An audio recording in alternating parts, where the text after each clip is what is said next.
Risalah itu bentuk komunikasi antara hamba dan Allah Subhanahu wa Ta'ala. Jadi tidak ada presentasi atau tidak ada target untuk bahwa supaya mereka iman semua itu enggak. Jadi gambarannya risalah ben suara Allah didengar, bahwa aturannya Allah harus didengar. In alaika illal balagh, bahwa aturan Allah itu harus apa? Didengar. Mulane kesunatane para ulama, para pakar, para intelektual harus ngomong terus. Kebenaran meskipun tidak dilakukan itu harus diomongkan terus. Sekali kebenaran didiamkan, entah itu atas nama liberalisasi atau demokrasi, maka Allah akan mencabut barokatul ardh dan pasti akan terjadi prahara besar, pasti terjadi kiamat. Dan itu na'udzubillah misalnya apa? Kebenaran itu harus diomongkan terus. Kita harus ngomong terus. Saya itu pernah debat kusir sama seorang profesor, pernah debat kusir sama seorang kiai yang tawadhu. Saya bilang gini, seorang ulama itu dono unsur premane, kudu ngomong terus kebenaran. Wes ora ono wong ngandel lah, pokoke ngomong terus. Ora perlu ono wong ngandel, wes keliru lah pokoke ngomong. Begini, saya punya hadis sahih dari riwayatnya Imam Ahmad.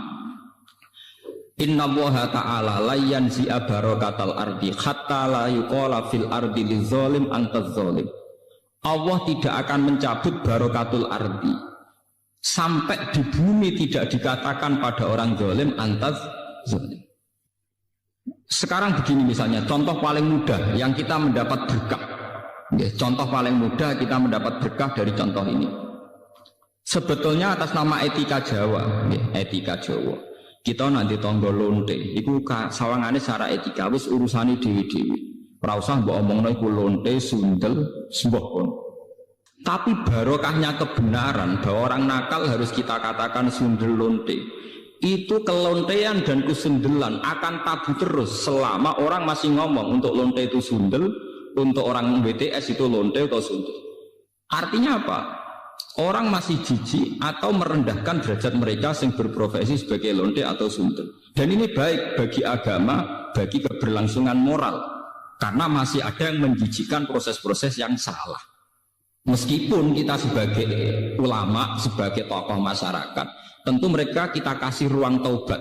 Juga kita kasih hak-hak sebagai martabat, sebagai manusia. Tapi kita tetap akan bilang bahwa itu namanya lonte, sundel atau apa. Di rumah tenan. Sehingga apa?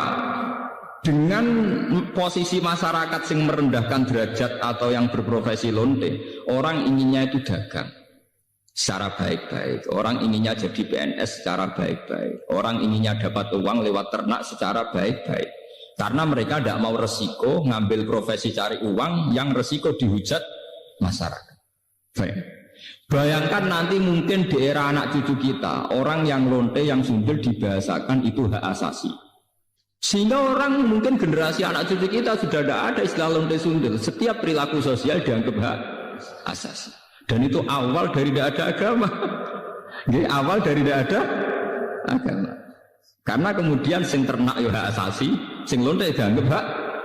Itu bahaya sekali bagi keberlangsungan agama dan moral. Dan negara juga nanti repot. Artinya apa? Sebetulnya sifat-sifat anarkis masyarakat, anarkis dengan tanda kutip anarkis terutama dalam perkataan, maling darani maling, lonte darani lonte, itu menolong agama. Karena dengan stigma, ya, dengan pelakuan masyarakat yang jelek, perilaku ini tuh dianggap jijik. Dengan dianggap jijik, agama bisa jalan. Artinya bisa jalan ya tentu. Karena si A yang lonte itu dihujat masyarakat, yang lain-lain nggak pernah ingin cita-cita jadi lonte.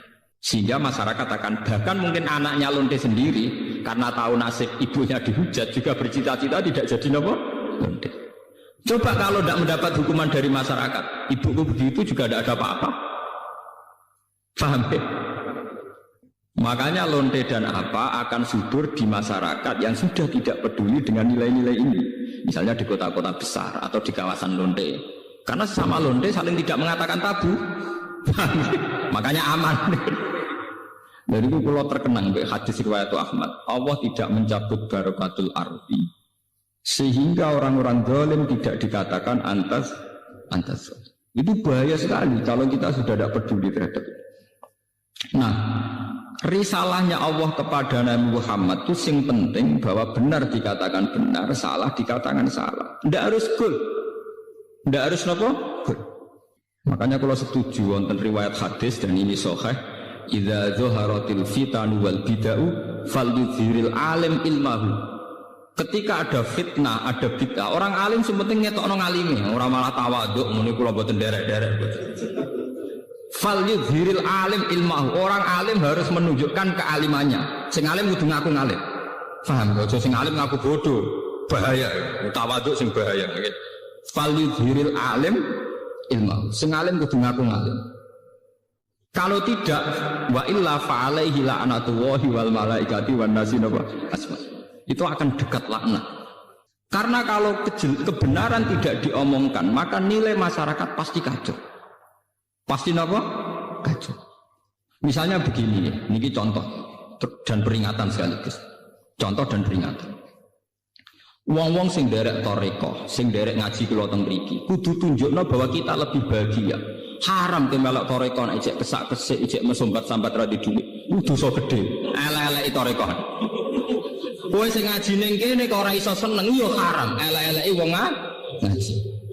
Kula dadi kiai mergo ora entuk gaji tetap kok susah, itu haram. Elek-eleki kiai. Kenapa saya mengatakan demikian? Begini masalahnya. Orang di kafe cari hiburan itu biar seneng. Orang main gitar di jalan-jalan biar asik. Kebenaran akan kalah saat pelaku kebenaran tidak pernah asik. Sementara pelaku kebatilan enjoy-enjoy saja. Akan menjadi trauma sosial ini. Nanti orang-orang seneng kebatilan, loh aku ning kafe enjoy, kowe melok toreko untuk apa? Harusnya kamu bisa jawab, aku yang untuk asik. Basiku mbek kowe basik kendi. Sebab itu orang-orang toreko, orang-orang soleh itu dididik ala dzikrillah ya tatmainnul qulub. Kalau hati mereka bisa tenang pakai gitar, pakai hiburan, kenapa hati kita tidak tenang saat ingat Allah Subhanahu wa ta'ala? Maka susah itu bagian dari keharaman. Termasuk sesuatu yang dina'udzubillahi kanjeng Nabi.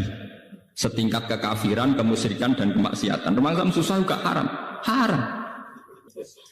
Nabi itu inna aktsara ma bihi ma yasta'idu bihi Rasulullah Allahumma inni a'udzubika minal jubni wal kasali wal husni. Jadi susah termasuk tersangka. Sesuatu yang ista'adha minhu Rasulullah sallallahu alaihi wasallam. Ya Allah, saya minta dilindungi dari rasa takut, malas dan rasa gelisah. Susah kriminal. Piye wae santri mari gak menarik di mata masyarakat. Kiai juga profesi yang tidak menarik cara masyarakat. Masalahnya pelakunya kita gak enjoy. Kukur gak jelas. Angger ketemu tamu PNS enak ngono jenengan gajine tetap. Kula mboten jelas. Kula mangani wak pitik beda ana manakiban kan siapa yang ingin berprofesi yang nasib percontohannya kayak itu kan.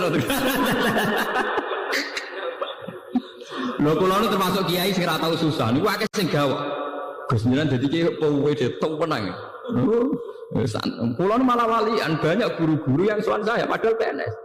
Gus kula pengen ayem kok jenengan. Padahal mereka digaji tetap lho PNS. Niku sowan kula kepengin ayem kaya kula. Saiki walian kiai pengen ayem kaya napa? PNS. Enak jenengan Pak PNS gaji tetap. Nah kula nu mboten tetap ngenteni wong mati.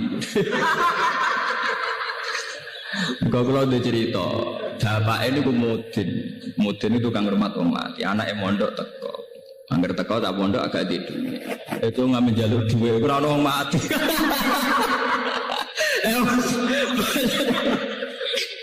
Bagaimana profesi kayak ini bisa menarik? Wong di rezeki ngenteni wong, mangani wapi tak ngenteni wong mana ki. Bagaimana profesi kayak ini bisa menarik? Wis ngono secara fisik ya kuwi klunak-klunuk kukar-kukur. Nak ana pegawai negeri jenengan ngoten enak apa untuk gaji tetap. Kula dadi kiai gajinya gak tetap. Saya itu tidak pernah. Itu menurut saya itu haram besar, dosa. Belum sering didolani guru SD, guru SMP, PNS. Resep urip ayam apa Pak? Dadi ayam saya gampang dadi kiai.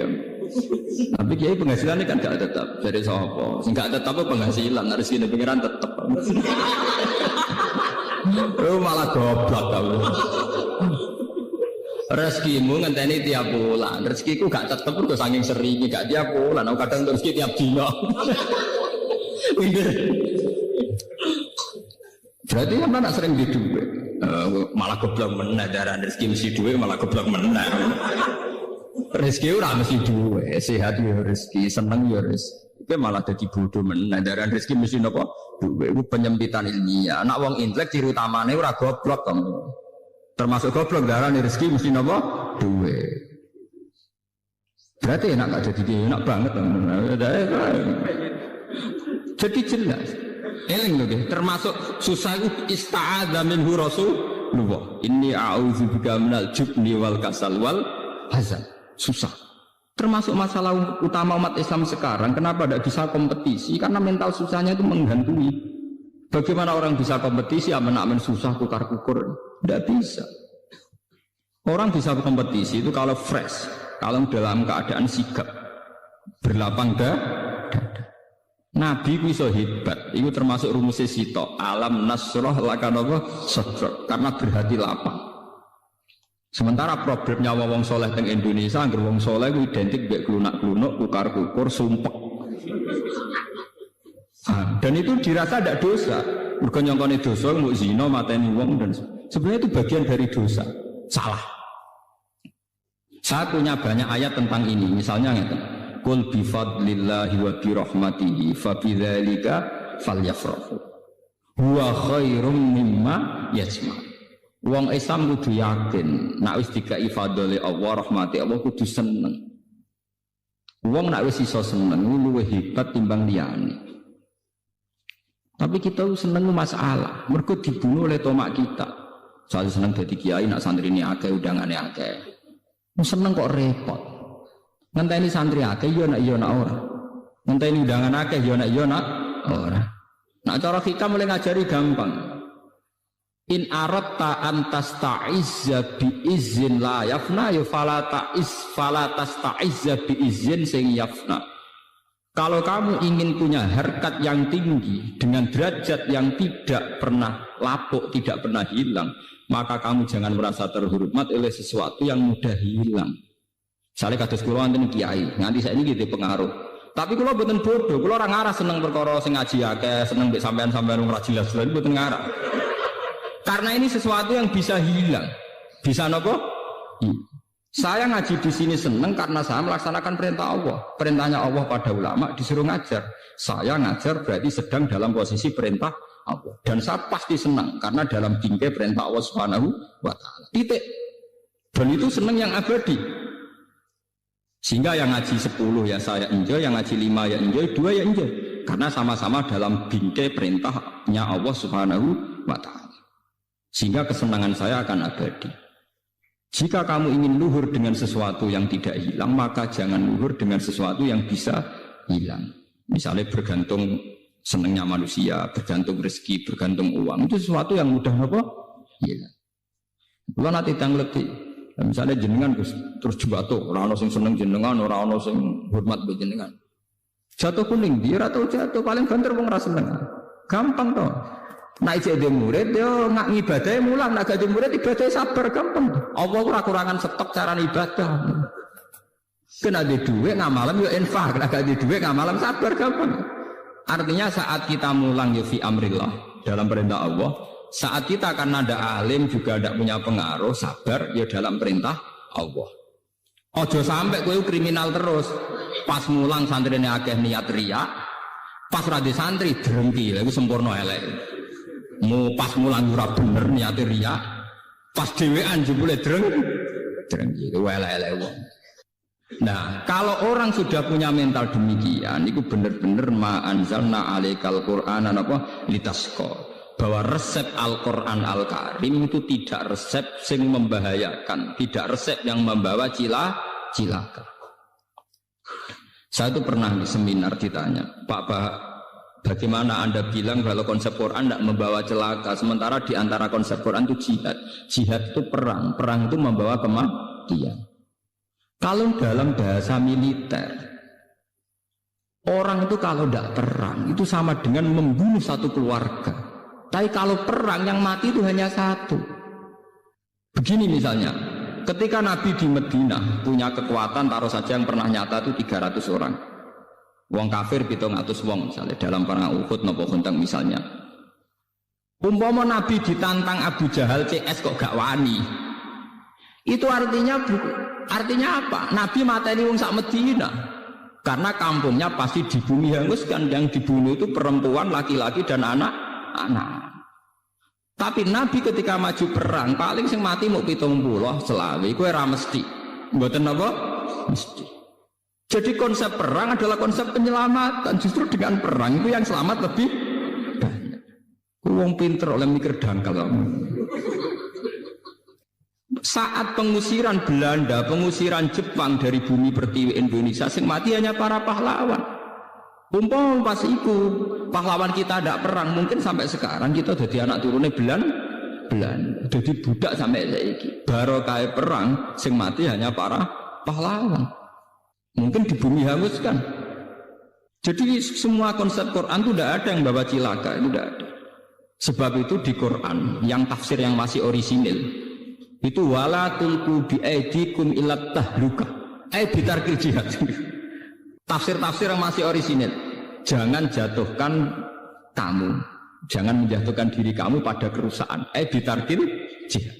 Menurut survei di Bantul Jogja di kota-kota Indonesia, togel itu semalam itu kisaran uangnya 2 miliar. Sementara bisnis tasbih itu 10 tahun orang ngarah ngasih lebih 10 miliar.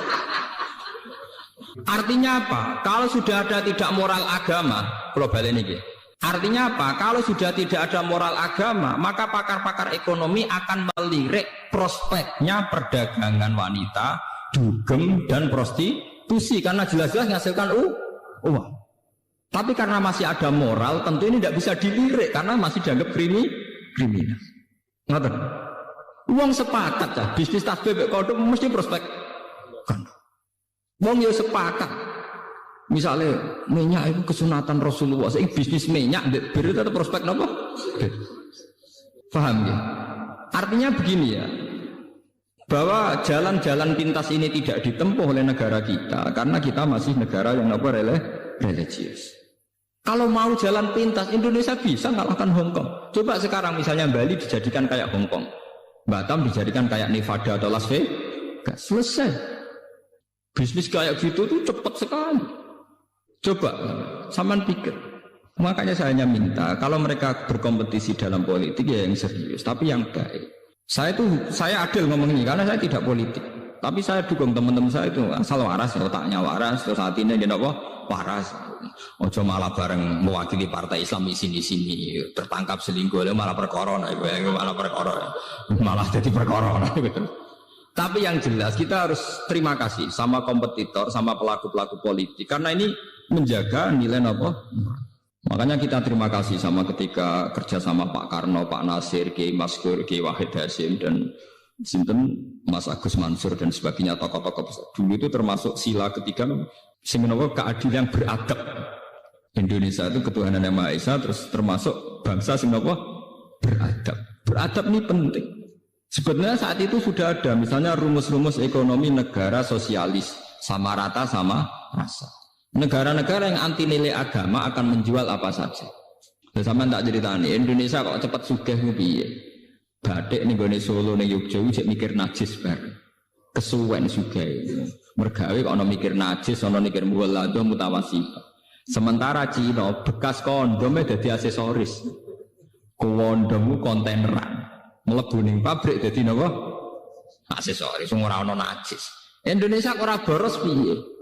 Misale celana dalam bar dinggo wis mlebu limbah, digone jare najis mbok jiji. Cara Cina ora ana jiji najis. Bekas kondom meneh ada celana dalam kondom karuan kondom. Niku limbah dadi aksesoris perempuan. Nah, kalau kita kan sering banyak ada limbah. Anggere nganggep jiji utawa najis kan enggak dipakai lah lagi. Sementara mereka enak saja. Mulane wonten kanca kula sing kurang ajar, ki roh Gus wong barat cepet sugih, wong Islam cepet mlarat. Wong Islam ku esok Gus Nabi. Nanggo klambi kok jubah sarung gak kakean. Wong barat klambi mau cukup patokan cekak irit. Tanggap wong barat itu fashion, Gus. Mulane cepet apa? Sugih. Wong Islam boros. Sarongan klambenan cek jubah, kadang rangkep-rangkep cek serbanan iku ngentekno donya. Cangkem wae. Sajane ora ngono cara berpikir. Wong Islam suge-suge. Mergo wong barat gak tau nganggo klambi sing wis dadi. Jadi cara cangkem sing elek, nak wong kathokan cek kathok mbek kaosan porat itu dadi klambi rung dadi kok dienggo. Mergo cara wong Islam iku lagi kethokan pertama. Dalam teori wong Islam klambi lagi ngono jenenge kethokan apa? Pertama, orang dadi. Cara mereka wis klambi napa? Dadi. Paham ya? Kalau kamu sudah bisa berpikir kayak saya, sudah berpikir kayak Quran, itu benar-benar ma'anzalna alikal Qur'anan apa? Litasqa. Bahwa konsep Quran, resep Quran itu tidak membawa celaka, bahkan membawa kesejahteraan di dunia apa? Wal akhirah. Jadi masalahnya kita sebagai pelaku muslim, sebagai kiai, sebagai ulama, sebagai tokoh Islam, banyak sesuatu yang dilarang Islam tapi menjadi mental kita. Kayak susah, itu barang haram ra ketara. Tapi pembunuhan sejati, itu pembunuh sejati susah. Berapa potensi manusia yang dibunuh oleh sifat galau, sifat napa susah. Mana Kanjeng Nabi sampai a'udzubika. Sebagian riwayat itu inna aksaroma. Sungguh Nabi sangat sering sekali isti'adzah, minta bau reksa, minta perlindungan dari sifat napa susah. Susah itu pembunuh sejati. Sementara ning Jawa walian wong soleh ciri utamane gampang susah. Bahaya. Akhirnya sing wong dolim duwe prestasi, sing wong soleh gak duwe prestasi. Maka tidak berlaku fastabiqul napa khairat. Dan ini termasuk kriminal. Semalane kula seneng wonten hadis wong idza zaharatil fitan wal bid'ah falyuthiril alim ilmahu wa illa fa alaihi la'natullahi wal malaikati wan nasi napa asma. Contoh mudah itu sekarang. Dulu ketika kita miskin, bangsa Indonesia miskin, itu ketika era Soeharto itu orang bilang karena bangsa kita itu SDM-nya rendah. Muni SDM, pokoknya tersangkanya itu petani SDM. Tapi ketika kejahatan perbankan terungkap, zaman rame-rame kasus BLBI, itu sampai 1.000 triliun. Benar 1.000 apa? Triliun. Itu orang tersawu semua bahwa ada sistem yang salah dalam tata negara kita, sehingga kita yang miskin tambah apa? Miskin. Artinya lumayan ketika ada aktor intelektual yang membongkar kasus itu lumayan. Artinya lumayan itu ya betul sebagian kemiskinan kita karena SDM itu serasa dibakas ya betul, sekarang betul. Tapi tetap diantara faktornya karena ketidakadilan. Misalnya uang negara dirampok oleh oknum tertentu. Artinya ini kan barokahnya value diri alim ilmahu itu. Barokahnya orang yang paham dunia itu mau menerang. Kan kalau enggak ya kita akan tersangka terus itu dikira kita miskin itu karena salah kita tok, bukan salah kelola. Nonton, paham ya? Tetap barokah. Misalnya sampean susah terus, kalau sebagai ulama sering ngomong, wong nak tawakal lu ayem. Ngomong ngono terus, wong ngantil ora wae kalau ngomong terus, wong nak tawakal lu ayem seneng. Kalau wong susah terus, ya kalau karek ngekek resep, salam gak tawakal bar tuh lumayan tuh. Karena ada kaedahnya, berarti yang susah tidak melakukan sifat apa? Tawakal. Misalnya kulo sebagai ulama akan ngomong terus, sedekah itu penting. Nah tapi boleh duit angel dikekno wong gak iman, terus ulama marahi. Yang kamu kasihkan orang itu yang abadi, karena nanti kamu panen di akhirat. Ya, kamu panen apa? Di akhirat. Justru yang kamu pakai pribadi itu rawan tidak abadi, karena kadang nuruti nafsu. Sehingga kita mulai punya tradisi, sing dikekno wong itu sing abadi. Ya kita akan ngomong gitu terus. Jangan sampai rumus sedekah ini kalah dengan rumus golek duit angel kok diajar kon ngekeki. Wow. Karena yang ngomong gini tuh ngomong terus, wong medhit tuh ngomong terus. Ya jangan-jangan ulama kalah, ulamanya juga harus ngomong sing mbokekno wong dadi sangum ning akhirat. Jangan sampai sing medhit kampanye golek duit angel-angel dikekno wong meracuni ulama, sementara ulama ra iso mempengaruhi pikirane wong medhit. Iku ulama kualik gitu, paham? Mestinya ulama sing mengaruhi wong awam, ora kok wong awam mengaruhi ulama. Itu pentingnya fastabiqul apa? Khairan. Itu juga butuh kompetisi dan butuh kontinu. Artinya ya kudu ngomong terus. Value alim apa? Ilmu. Kula nu seneng Gus Dur itu bukan karena saya kultus boten. Saya itu dalam banyak hal ya tidak cocok dengan Gus Dur. Tapi kalau cocoknya mergo ngomong terus. Coba berapa ratus wacana yang karena digulirkan Gus Dur wong bakas. Nah jare bakas ora kudu cocok. Tapi barokah dibakas tetap dadekno intelek. Mulane kula semua ulama itu ngomong Kowe keliru lah, pokoke dadi intelek. Ya barokah dibakas kan? Barokah apa? Dibakas. Mulane diarani ana bahsul masail. Masalah itu kalau dibakas itu diarani intelek. Senajan itu ora tau ana solusine. Artinya sing penting niki balik pentingnya ulama omong. Ya gunane yang ngomong niku. Ya akhirnya tetap ora putus tapi kan lumayan. Ana proses intelektual, ana proses transfer informasi, ana proses pendidikan. Ngomong yo penting. Tapi yang bermutu loh, mau kan value diril alim ora jahil loh. Anak jahil ngomong malah ngacok no masalah. Ngalim yo ngalim yo ngalim. Dulu tuh orang tidak tahu yang namanya intelijen itu apa, konspirasi itu apa. Gara-gara dibokas, ya akhirnya uang berat. Coba berapa ilmu yang karena didiskusikan di TV, karena ada dialog, orang tetap menjadi intelek. Tetap mau nak hikmah, tetap mau apa? Dan itu tradisinya Quran hadis. Sesuatu itu didiskusikan, diulang-ulang. Bahkan Quran piyambak beberapa kali satu ayat sampai fabi ayyi ala'i rabbikum apa diganti diulang. Mana kalau seneng Gus Dur ora kok perkara mesti bener gitu. Gue seneng ngomong nih. Nah serang ngomong bahaya. Karena itu tadi bagian dari memantik diskusi. Memicu apa? Diskusi. Kamu ndak harus setuju. Misalnya beliau dukung Ahmadiyah, aku tuh setuju. Sampai nanti apa? Ahmadiyah.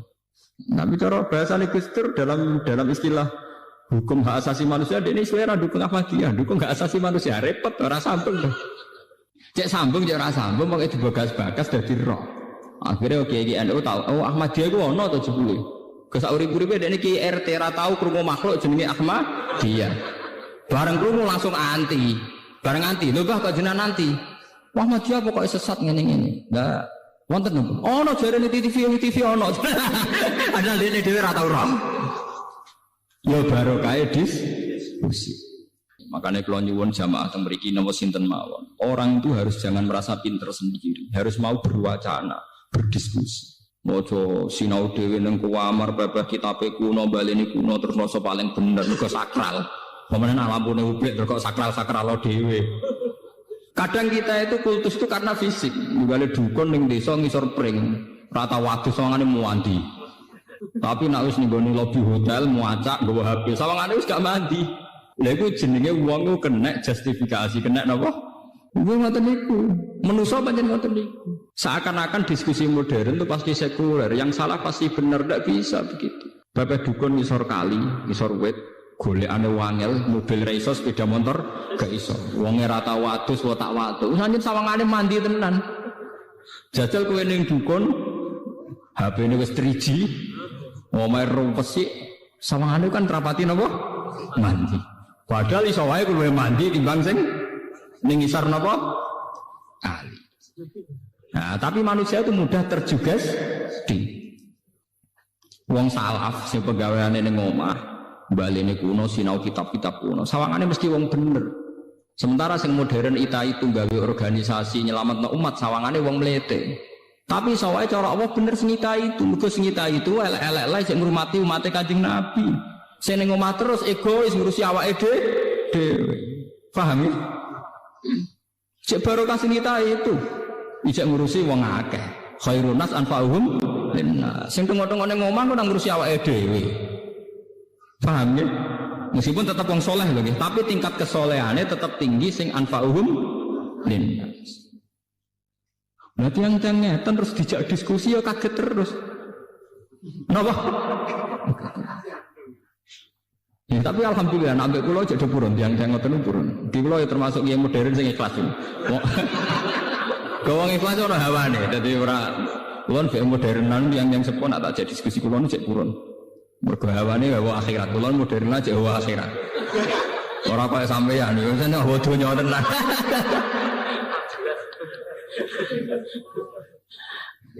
Mun kula baleni malih. Ma anzalna 'alaikal qur'ana litasqa illa tazkiratal liman yakhsha tanzilam mimman khalaqal arda was samawati wal. Terus mriki wonten masalah napa nggih? Masalah teologi Islam Ar-Rahmanu 'alal arsis tawa. Ngaten kula terangaken. Dalam ayat-ayat yang zahirnya itu ada pensifatan Allah sing mirip dengan makhluk. Misalnya ada ayat ya duwahi fawqa napa aydihim. Tangane Allah iku luwih kuat timbang tangane makhluk. Ana ayat Allah iku lungguh bersinggasana duduk bersinggasana ning atas singgasana kerajaan Ar-Rahmanu 'alal arsis tawa. Nabi Musa didhawuhi pangeran walitus na'a ala aini. Sa kowe tak ingeti mripatku terus. Jare pangeran sa kowe tak ingeti mripatku terus. Ayat-ayat yang kayak ini yang secara zahir ada kemiripan Allah dengan makhluk niku dalam teologi Islam disebut ayat mutasyabihat. Ayat-ayat sing zahire Allah serupa kalian apa makhluk. Padahal jelas-jelas aturan pokok dalam mensifati Allah niku jelas-jelas laisa kamitslihi napa syai'un. Allah ndak ada samanya. Atau dalam istilah populer Allah mesti mukhalafatul lil hawadisi. Nak tengene surat Ikhlas istilahnya walam yakul lahu kufuwan ahad. Allah tidak ada sing ngembari. Lah akhirnya ulama itu ya mau butuhe ra kembar. Akhirnya ana loro meneh, iki diskusi meneh. Jare ulama salaf takoki. Imam Ahmad ditakoki Imam Malik, apa Allah di tangan yo duwe wong dawe Allah ya duwe faqon apa aitihin. Ra koyo kita ya ora koyo tangan. Jawa di meripat ya duwe, ora kaya kita, ya ora kaya meripatan. Allah lungguh ning singgasana iya ya lungguh, ya ora kaya lungguh. Lah ulama kholaf luwe intelek. Asline ora pati paham tapi pokoke sawangane intelek. Jadi ya duwai fauqa aitihim, kinayatun anil qudrah was sultanah. Maksudnya ora tangan tapi kekuasaan. Itu bahasa persemon, kinayah mbok majaz cara Jawa. Jadi maknanya tangannya Allah, maknanya kekuasaannya Allah. Faham ya? Lah ana saniki wonten ayat Allah duduk di singgasana kerajaan, maknanya bertahta. Tunggale misalnya raja baru diangkat kan dikatakan raja bertahta, duduk di atas singgasana. Padahal pas dibenem mbek ngadeg loh. Raja itu saat dinobatkan jadi raja mbek lungguh mbek ngadeg. Tapi istilahnya duduk di atas singgasana, maknanya bertahta. Iku jenenge takwil. Nggih, jenenge napa? Takwil. Lah ana Allah disebut Allah kagungan mripat, maknane kagungan penglihatan. Meskipun tidak mripat sing lahu hadaqatun sing kados kita duwe teleng, duwe retina, duwe bola mata dan sebagainya. Intinya dua ulama ini sepakat pokoknya tetap harus mukhalafatul hawadisi bahwa Allah itu tidak kayak kita. Nggih.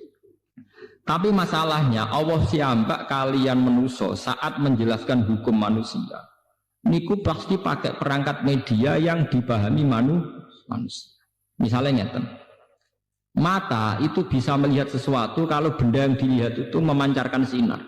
Sama takokno pakar-pakar optik. Yang punya sinar itu bukan matanya, tapi benda yang dilihat. Gitu gini pacar-pacar. Sebab itu gambarannya Nabi Musa roh pangeran itu muncul sebuah nur cahaya. Kalau orang-orang optiker, orang-orang ahli pakar mata itu nggak janggal karena benda bisa dilihat itu kalau memunculkan apa? Sinar atau cahaya. Tapi malah santri-santri sing lunak-lunak wong Islam sing ortodok malah bahaya. Berarti Allah rupa nur. Nur sinar harus padane kaya listrik kaya lampu. Malah keliru. Dalam teori-teori penglihatan, nggih, ngomong optik darani sesuatu yang dilihat bisa dilihat itu karena ada unsur apa? Cahaya. Makanya maknani cahaya jangan makna lugu koyok Allah merupakan koyok lampu koyok apa mbok. Tapi piye wae ceritane Nabi Musa sing ngeten iki dimanfaatno iblis. Iblis itu ngendikane Syekh Abdul Qadir niku nate ngaku teng ngarepe Syekh Abdul Qadir beberapa wali niku digagalkan kewaliannya oleh iblis. Mergo iblis mendo-mendo dadi nur koyok ning gambarane pertemuane mbek Nabi napa Musa. Nggih, koyok pertemuane kalian sinten? Nabi Musa. Akhirnya iblis sing ngaku pangeran itu dianggap pangeran tenan. Terus para wali-wali sing junior ini, wali latihan itu gagal jadi wali mergo saiki nyembah sinten iblis. Dan itu hanya bisa dibatalkan oleh fahamnya ulama. Mestinya saat melihat begitu kita harus yakin laisa kamislihi napa syai'un. Oh dasar iblis gak ngarah Allah raine kaya kowe mestine kudu dipisah. Wah, paham ya? Makanya banyak cerita-cerita di kitab-kitab itu dan ini orisinal menurut saya cerita-cerita ini. Turune wong alim iku luweh ibadah timbang ibadah wong bodho. Maksudnya bukan masalah turu ibadah kok apik turu mboten. Ada pola ibadah yang salah. Nggih, ada pola ibadah yang salah. Misalnya begini ya, contoh yang paling nyata. Wong bodho nu kadang ora roh dur. Pepe seneng salat wae ning masjid salat. Tapi sekali mlebu omah, "Dek, sarapanku wis mateng. Endi gedang gorengku mang?" Niku kula ngaji teng Yogyakarta tak bulan baleni. Sehingga kenangannya anak istri itu bapak nak teko iku mangan. Cah cilik roe kenangane sampean, pokoke anggere bapak teko iku mangan, bariku glegeken, bariku rokok. Padahal wong saleh tenan, nek nang masjid ya qobliyah, dia apa ae dilakoni.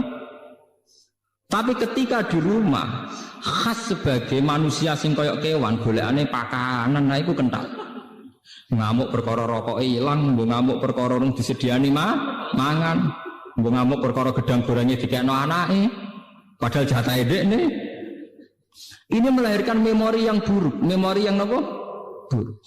Sehingga ibadah sing modelnya teniki, qobliyah ba'diyah ning masjid ora pati ditampa pangeran. Mergo ibadahe wong bodho. Niku sampai Nabi nate duka. Ada seorang sahabat soleh menung masjid sholat. Nabi cara mengingatkan sambil duka. La taj'alu buyutakum kuburon. Omahmu ku bojo dadekno kuburan. Coba kalau begini, makanya sholat yang sunat di masjid itu sebetulnya hanya tahiyat masjid dan fardu. Nggih, kabeh ulama ijma' sholat yang sunat di masjid itu hanya tahiyat masjid dan apa? Fardu, ma'al jamaah. Kalau lainnya itu sebaiknya di rumah. Bahkan sholat sunat di rumah itu lebih afdal beberapa kali dibanding sholat sunat di masjid. Ini riwayat sahihah dan disepakati semua ulama. Logikanya sederhana. Kulo nu ngrasakno tenan. Anak-anak kulo mulai cilik senenge Quran karena dia tahunya kalau habis maghrib bapak pasti baca Quran, ibu baca Quran. Ya sudah, kenangannya hanya itu. Kenangannya kalau saya habis pergi misalnya mesti wudu. Ya tidak tahu alasannya, pokoknya tahu itu. Saya itu belum pernah datang terus tanya makanan. Angger teko nggih wudu, terus santai. Dari 5 menit lagi takok nak lesu nggih golek mangan. Jangan sampai memori anak kita, istri kita nyambut kita pertama pikirannya apa? Pakanan. Sehingga kadang anak wong saleh iku watake kepaduan. Mergo roh bapake angger teko ya pakanan. Engko ngamuk ya perkara pakanane ilang. Bagaimana Anda bisa mendidik anak dengan suasana pakanan? Cara Quran yakuluna kama takulul an'am. Itu tidak bisa begitu. Lah omah sing koyok ngono iku Nabi istilahno ekstrim, iku jenenge omah kuburan. Istilah Nabi la taj'alu buyutakum kuburan. Kowe padha karo ndadekno kuburan ning omah. Lho Nabi niku kula nu masih urip modern, artinya modern misalnya jagane sesuk kula nggih gadah sakniki, itu sudah modern. Tapi kula tetap tawakal, artinya ngeten. Kan beda nggih. Nggih niki rungokno tenan. Misalnya saya tanya istri saya, "Dek, sesuk masak apa?" Artinya memori makanan itu dimulai tanya jam 8 malam. "Dek, sesuk sarapan opo?" Malam itu sudah ada memori. Akhirnya bojoku mikir, "Sesuk masak opo ya? Sop apa pecel apa sambel?" Berarti bengi iku serapati eling pangeran. Mergo mikir mentokno senengane bojone. Besok tangi turu memulai piye carane gawe pecel. Itu kriminal. Nah, ulama ngoten napa? Kriminal. Coba bandingkan misalnya begini. Saya sebagai manusia kadang kepengen sesuk pengen mangan pecel, tapi tak empet. Wes pokoke bengi iku wiridan utawa sinau. Pas mulai jam belanja saya baru bilang, "Dek, apike masak pecel." Itu ada waktu 12 jam di mana saya punya ruang yang bebas mikir agama, mikir ilmu. Bojoku ya di ruang bebas tahajud, mikir ibadah. Karena nggak perlu dicekoki sesok masak apa. Bedanya sangat beda. Paham? Karena salah memulai itu ya salah. Mulane ketika ada Nabi, fa innakum fi sholatin man tadzartumus sholat. Kowe iku ya wis salat nak ngenteni salat. Misalnya begini. Jam 11, kowe wis ketok adus. Anak mesti kenangane, bapak ngerjam sholat sadus persiapan ning masjid. Berarti satu rumah iku sepakat. Bapak ora ngarah mangan, anggere sadus mesti persiapan ning masjid. Ora ngarah mangan. Bojo ora perlu nabrak goreng tempe, goreng gerah, mesti ribet. Paham ya? Lho niki penting, kadang kita wis melarat ribet. Kowe wis melarat, wis terkenal teko-teko takok pakanan. Wong duwene gerah mbek lengko kletik entek. Wah, akhirnya bujum kan ribet. Wong melarat malah repot. Goreng tuku lengose. Engko barang apa nyumet koreke rusak. Paham nggih? Lho wis ngerti nak mangane ndekne ngribetno bojo kok teko-teko takok napa? Mangan ora memperkeruh masalah toh. Coba kalau dari awal sampai tradisi Islami, karena Rasulullah idza qadima min safarin bada habis salat. Bojomu kan tenang. Gerah ya rontok entek, minyak goreng yang rontok entek, tapi tenang ya, bojoku teko mesti salat sik. Engko ora ngawur arung mangan, wong bar salat itu setane ilang, rapati kereng. Setane rapati kereng. Artinya bener-bener ma anzalna alaikal Qur'an apa litasqa. Sing mari kowe tasqa mergo ora tau konsep Qur'an. Kere mentakok pakanan.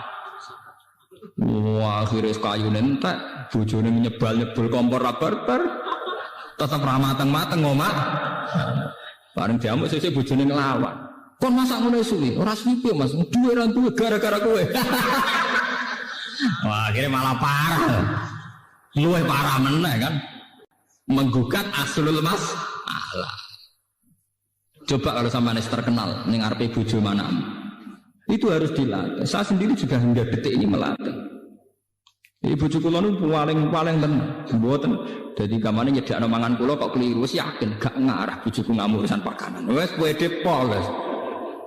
Kula lah ya tak jaga betul. Mangane kula tapi kula wong modern dadi tak elmoni. Kecewa mangane omah ya marung.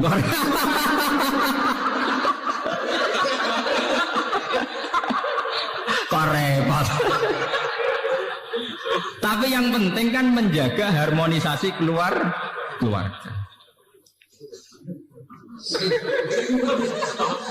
Nah, artinya nggak apa-apa loh. Ilmu modern dipakai sarana untuk kebaikan bersama. Daripada ke ngamuk bojo perkara tempe hilang, ya sudah. Teko sholat, mau ana sing kurang ya tuku bar selesai. Toh kowe tuku ning warung iki bagian ibadah. Wong duwe warung iki niate kerja. Kowe nyenengno wong kerja. Allah yang seneng. Mbah kula nu senengane marung, bapak kula senengane marung. Nate kula tangklepi. Cara ulama itu kan marung kadang pantangan. Tapi nak bapak kula, mbah kula termasuk guru kula gak seneng marung, tak takoki. Wong gawe warung api-api wong. Artinya ndekne melawan cara mendapat rezeki secara jalan pintas. Mengenai Kanjeng Nabi menghormati betul wong kerja. Ketika Nabi ditanya ibadah terbaik itu apa? Jawab Nabi amalur rajul biyadihi. Orang bikin warung itu artinya melawan mencari rezeki lewat prostitusi. Orang bikin toko itu artinya melawan mencari rezeki lewat maling dan lewat jalan pintas. Maka proses-proses perdagangan ini menurut Islam semuanya dianggap ibadah. Karena sama saja melawan bentuk nyari rezeki lewat jalan pintas. Tapi kita kadang sebagai kiai itu bodoh, nganggep wong di warung kedunya, wong di toko gede napa kedunya. Cek seneng ya monis wong liya itu. Mbok tenang, sal Nabi piyambak itu memberi apresiasi penghormatan yang tinggi. Nabi ketika ditanya ibadah terbaik itu apa? Amalur rajul biyadi.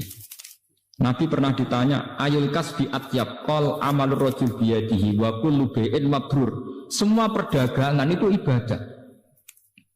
Kalau nanti tentang pertemuan niki awal-awal cerita, kenapa semua perdagangan ibadah?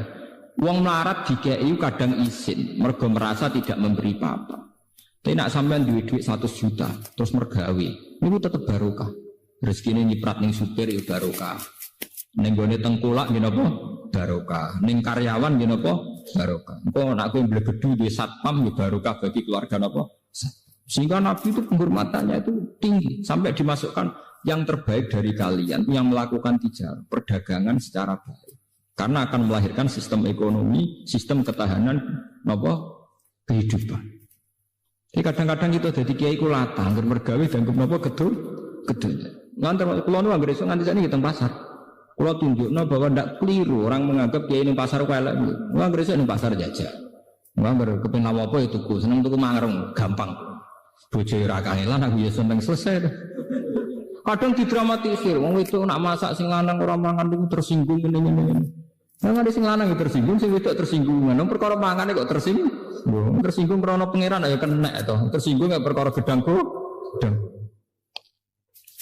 Paham ge kula baleni malih iki. Kenapa ibadahnya orang bodoh itu kadang dianggap salah? Karena kadang begitu itu tadi kejadiannya. Orang menghabiskan suasana religius di masjid, di rumah sama sekali nggak kebagian. Sehingga teko masjid, ijek nganggo serban, kabine cek takwa, dibut mangane. Seperti waktu teko mangan rada siap loh. Kabine takwa mangane kok setan. Paham? Tempe hilang ngamuk, bareng sajadah hilang ra ngamuk. Hari ini yang terkait agama ora tersinggung, tapi nak terkait weteng napa? Tersinggung. Paham ya? Ini contoh ya betapa kadang ibadah wong bodoh dianggap parah karena kadang ya begini ini kejadiannya.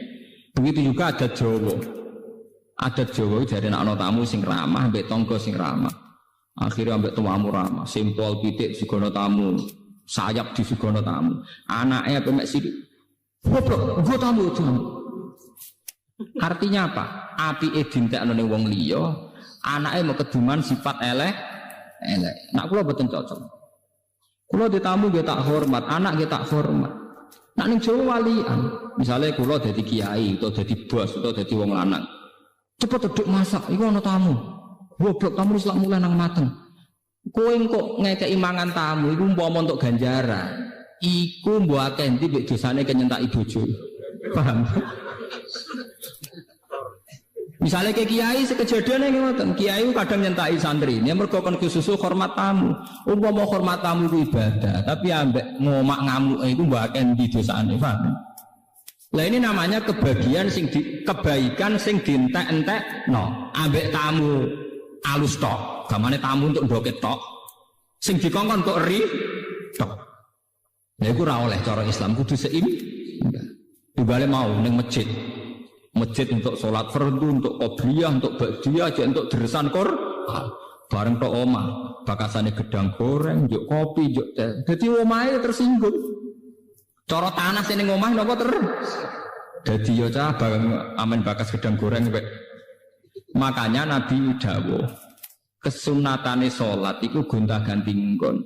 Ngendikane Nabi, perbanyaklah tempat-tempat sujud. Dengan demikian saksi kamu nanti di akhirat banyak. Sehingga kalau kamu sujud di masjid, masjid bersaksi. Kalau kamu bersujud, nanti di rumah ruang tamu sujud, ruang tamu kamu ya bersaksi bahwa saya pernah dipakai sujud. Di kamar kamu juga sujud, kamar kamu bersaksi bahwa saya pernah dipakai sujud. Nah ini pentingnya ngawang alim. Maksudnya ini kalau cerita, kenapa kadang ibadah yang bodoh dianggap salah. Orang kok salah ibadah boten, kadang ora roh dur, paham ya, ora roh napa?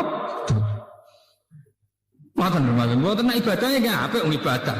Tapi akibat dari salah kaprah ini melahirkan tradisi sing jomplang. Hormat tamu berlebihan ning jero sentak-sentak. Ning masjid religius kok malaikat sekali do omah koyok setan. Nah itu yang dianteni Nabi itu enggak boleh. Sampai Nabi ngislano la taj'alu buyutakum napa kuburan. Omam iku aja dadekno napa kuburan. Nah, kalau kita sudah bisa begitu pasti ma anzalna alikal qur'ana napa litas. Mane sakniki dilatih nggih. Dilatih nggih. Kula pun latih pada diri saya. Misalnya sampean pengen masak sesuk apa, jangan bicarakan malam ini, nunggu sampai besok. Itu Nabi dekat. Nabi itu luar biasa. Mulane kalau percaya tenan Nabi Muhammad Nabi, percaya tenan. Betul. Lho Nabi lu mboten nate tangklet sesuk ana sarapan ta ora. Sehingga sampai menjadi hukum fikih, poso sunat itu ora perlu niat dinepno. Nggih, poso sunat itu ora perlu nginepno napa? Ya. Kejadiannya sederhana. Logikanya gampang. Dalile itu kanjeng Nabi anggere esuk lagi takok. Cara mriki nggih 6:30, wektu duha 6:30. Sah. Ana sarapan. Mboten enten ya Rasulullah. Jare Nabi ya enak jare. Idzan asumu. Nek ora ono tak pangan ya tak poso sah. Sampai dadi hukum nak poso sunat ora perlu ni. Itu tidak mungkin terjadi pada sampean karena Bu Bakas mulai maghrib sesuk ana sarapan ora wis roh. Ngoten to. Artinya kesimpulan dari cerita itu betapa Nabi tidak bakas di malam harinya. Andai kan dibakar kan sudah tahu, paham ya? Ngoten. Kejadian itu orang arah terulang kagak sampean. Mesti wis roh dene. Kere ta ora sesuk wis roh. Tapi resikonya itu tinggi loh. Kalau sampean ngerti ora di duit sesuk roy bengi, bingungnya mulai bengi. Lah nek roh kan mulai esuk lagi bingung. Nah lebih singkat, bingungnya lebih apa? Singkat. Berarti ajarannya Nabi itu yang membahagiakan, mempersingkat kebingungan. Loh, tadi kita terapi tenan lho. Kalau ngaji tak niati jagongan. Ini terapi tapi tak warai. Ini kita terapi. Lho kalau nu dadi kiai aja perkara ning ngoten. Dadi tak elmoni. Assalamualaikum.